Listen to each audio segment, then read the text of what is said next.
Revenons à présent sur l'affaire Anthony Smith, inspecteur du travail à Reims, sanctionné pour avoir demandé en pleine crise sanitaire des masques pour les salariés de la RADOPA, l'association d'aide à domicile. 5 mois après sa mise à pied, il parle pour la première fois. Isabelle Forboto et Xavier Claes l'ont rencontré. C'est notre grand format en 2 parties cette semaine. Premier volet donc ce midi avec le rappel des faits. Les masques n'étaient pas réservés aux aides à domicile. Il fallait pas le porter, pas le porter, on ne savait pas trop. Après, il le fallait absolument. Je l'ai fait pour la santé, protéger la santé et la sécurité des salariés.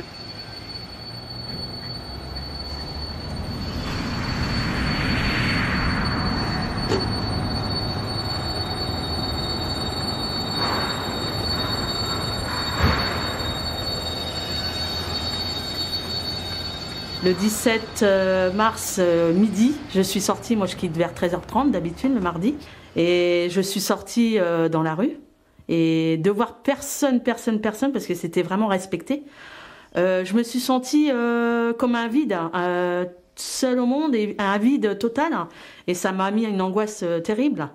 Et la peur aussi après de l'inconnu, parce que bon, au départ on mettait des mots, mais c'était un peu des mots par-ci par-là, on disait une chose, après c'était plus ça, c'était autre chose, donc c'était assez angoissant. Et peur de rentrer ça aussi à la maison, de ramener le virus avec moi. Ah, bonjour Stéphanie. Bonjour. Stéphanie n'a jamais cessé de travailler. Aide à domicile, ses interventions ont été réorganisées par sa direction. Pendant les 2 mois de confinement, elle n'est pas venue chez Daniel, dont la famille a pris le relais, mais vers les personnes totalement isolées ou dépendantes. Des interventions sans équipement pour la protéger et protéger les personnes fragiles. Bonjour Stéphanie, comment ça va? Très bien, vous allez... Les équipements ne sont pas arrivés rapidement. Au début, on a été à la pharmacie, on nous disait d'aller à la pharmacie pour réclamer des masques. On nous disait, il y avait toujours des refus, puisque les masques n'étaient pas réservés aux aides à domicile. Les masques étaient réservés aux infirmières. Donc on a eu pas mal de refus. Personne ne voulait nous donner des masques. Moi, ça va que j'en avais quelques-uns, puisque j'ai l'habitude, quand je suis enrhumée, d'essayer de mettre des masques. Donc j'en avais quelques-uns. Mais j'ai vécu avec un masque, j'étais pas dans l'hygiène. Puisque le masque, je le gardais toute la journée, alors que normalement, on doit le garder que 4 heures.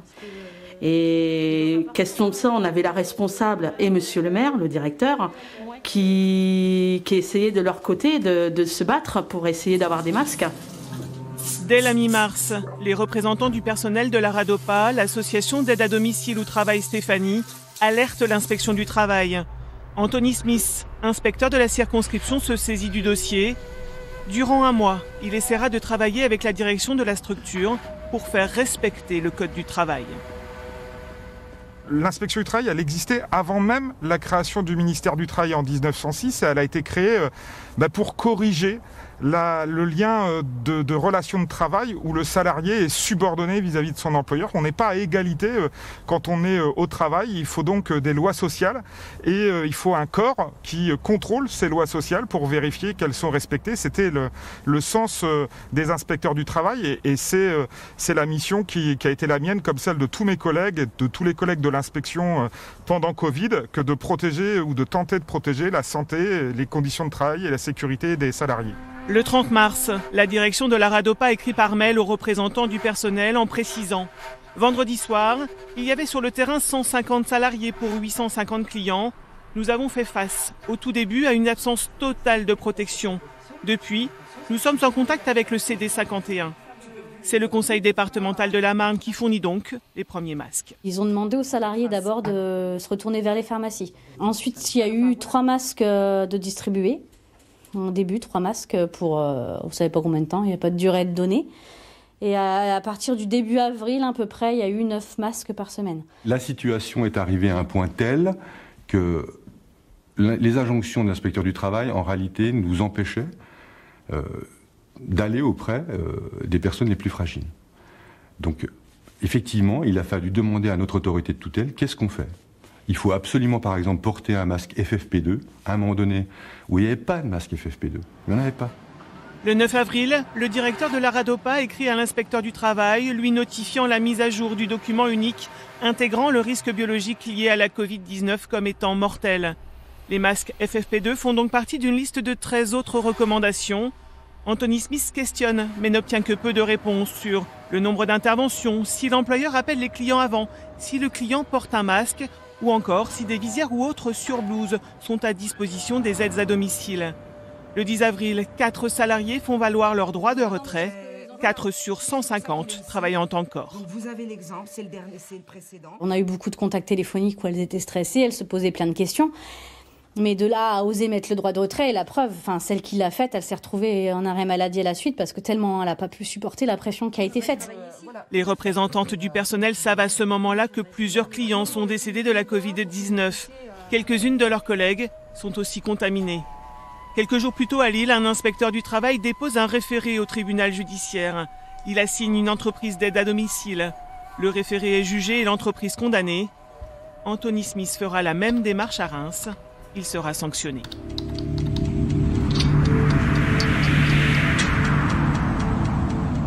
16 mars 2020, la France est confinée. À Reims, les salariés de la RADOPA, une des associations d'aide à domicile, continuent leur mission, souvent au plus proche des personnes dépendantes et pendant plusieurs semaines sans aucune protection. Certains de leurs clients meurent des suites de la Covid-19.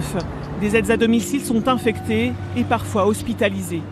L'inspecteur du travail Anthony Smith est saisi du dossier. Son rôle, mettre tout en œuvre pour la protection des salariés de la RADOPA. Pendant un mois, il tente de travailler avec la direction et décide le 15 avril de saisir la justice. Son référé est déposé. Quelques heures plus tard, il est mis à pied. Des influences extérieures, ici dans la Marne, dans la région, il y en a eu dans ce dossier-là. Elles ont été documentées, elles sont nombreuses et elles ont conduit à ma suspension. Il faut savoir que, par exemple, j'ai saisi l'autorité centrale de l'inspection du travail en France dès le 13 et 14 avril en indiquant les pressions que je subissais dans ce dossier. Et en fait, au jour d'aujourd'hui, je n'ai jamais eu de réponse. Enfin si, j'ai eu une réponse, c'est que le lendemain, le 15 avril, alors que je déposais un référé devant le président du tribunal, eh bien j'étais quelques heures plus tard suspendu de mes fonctions pendant 4 mois, puis sanctionné aujourd'hui. Le fait que monsieur l'inspecteur soit suspendu, très franchement, cet aspect-là, il ne nous regarde pas en réalité. Je veux dire, c'est un point entre lui et son administration de tutelle. Mais le point de départ, il est chez vous quand même. Il est chez nous dans un contexte particulier. Pourquoi il a été chez nous? Pourquoi il y a eu cet acharnement? Je ne sais pas. En tout cas, on a fait notre maximum. La RADOPA prévient Christian Bruyien, président du conseil départemental de la Marne et autorité de tutelle de l'association. Dès la mi-avril, il précise qu'il est au courant de la sanction avant même l'intéressé. Le 5 septembre dernier, Christian Bruyien ajoute qu'il a bien alerté la ministre du Travail, mais qu'il n'a pas demandé de sanction. L'inspection du travail, elle dispose de prérogatives extrêmement importantes. Elle peut, par exemple, entrer de jour comme de nuit dans tout établissement assujetti au contrôle.